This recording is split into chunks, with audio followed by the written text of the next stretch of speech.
violation yan. Kasi mayroong convoy. Kanina ka pa boss eh. Sir! Ano po? Anong kulang? Anong kulang yan? Wala akong pakialam dyan. Ikaw ang Nakikiusap ako boss oh. Ikaw magbabayad pag na-violation ako? Boss, nakikiusap nga di ba? Violation yan eh! Ikaw ba magbabayad? Nakikiusap nga di ba? Sir, ibang pakiusap di ba ang ginagawa mo? Sige, ako kanina ba? Sir, Nakikiusap di ba? ayos!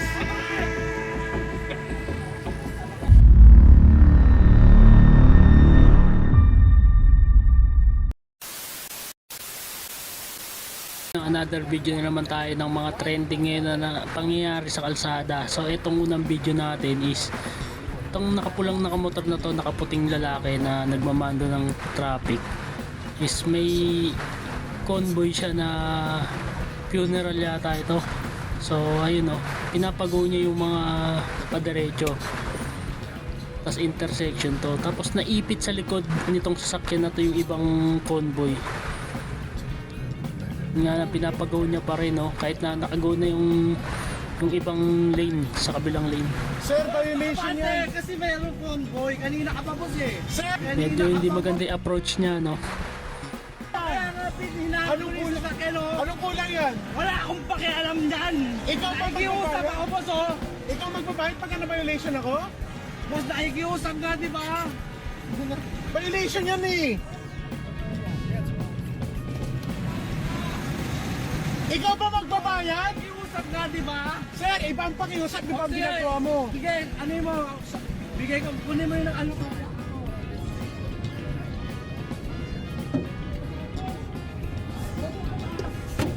So yun, no? Medyo nagkaagulo na sila dito, no?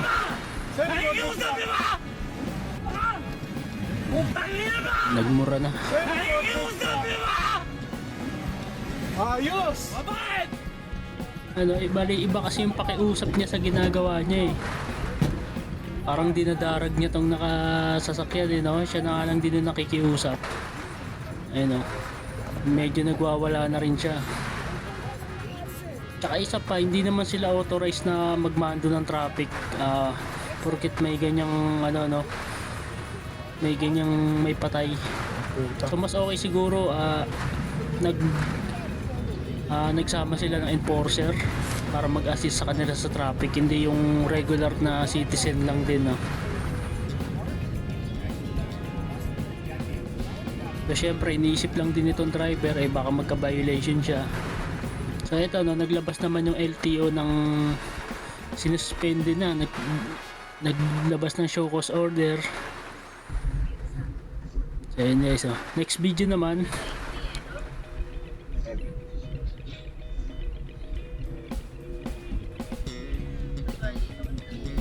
ayun na, makikita natin dito nakasignal si Lala Move, tapos nasa inner lane siya, no? Ayun, liliko pala siya sa Shell, no? At malayo pa lang, dahan-dahan ka na sanang gumilid kung di ka sigurado. Tsaka malayo pa lang makikita mo na kung saan yung pupuntahan mo eh. Kung naisipan mong bigla, sana di mo na lang tinuloy dahil delikado rin ang ginagawa nito, no?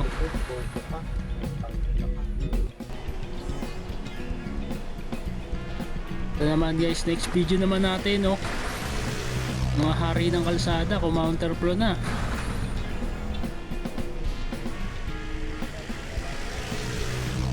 Ako kung sino pa yung pampubliko, sila pa yung walang disiplina talaga, oh.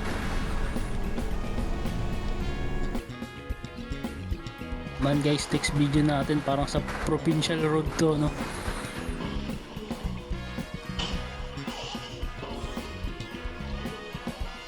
Grabe yung lakas ng pagkakasalpok. Tsaka ang bilis ng takbo ng nakamotor, oh. Papansinin nyo na sa outer lane na yung nakamotor. Talagang nakatawid na yung e-bike eh. So sana pagkantong residential eh, dahan-dahan sa pagpapatakbo. Maiwasan yung disgrasya. Ito naman guys, next video tayo.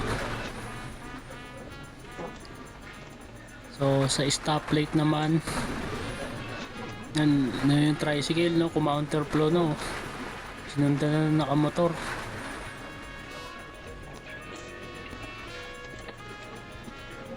Tapos nag-go na tong nasa right side.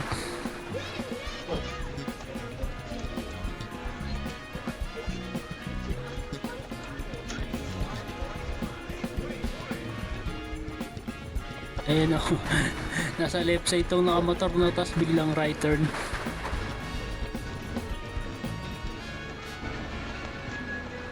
Mapapansin natin naka-stoplight pero dire-diretso pa rin tong mga motorista. Isa na tong unang motor, din yung taxi. Eh din nung napansin na nung isang taxi na walang dumadaan, ito no, kumanan na rin siya. Grabe yung mga taxi driver natin, wala nang sinusunod na batas. Hindi ko nila lahat pero karamihan halos karamihan din talaga. Ganyan sila. Ito naman guys, next video natin.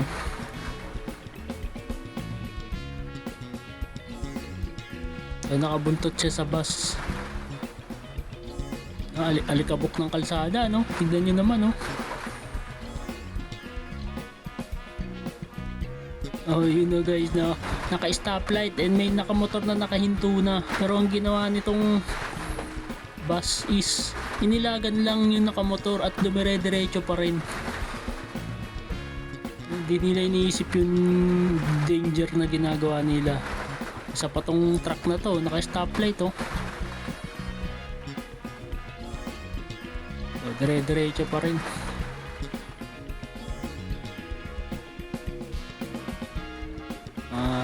Alas wala ng disiplina yung mga driver. Ito naman guys, next video natin, parang enforcer pa to naka NMAX. So yun, di pinansin yung traffic light.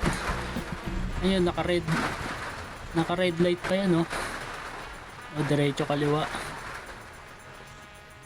Exempted yata to sa batas Salamat guys, next video natin parang sa loob to ng subdivision.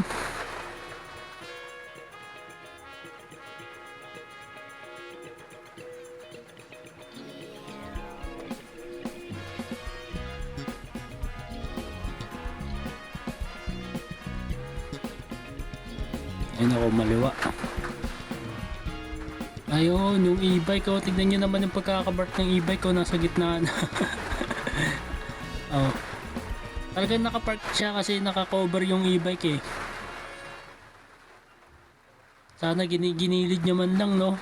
Ang laki pa ng space Alam mo, naka one side parking pero sana ginilid-gilid niya pa, no? Masikip na nga tong iskinita and then tong mga walang parking na bahay sa subdivision, no?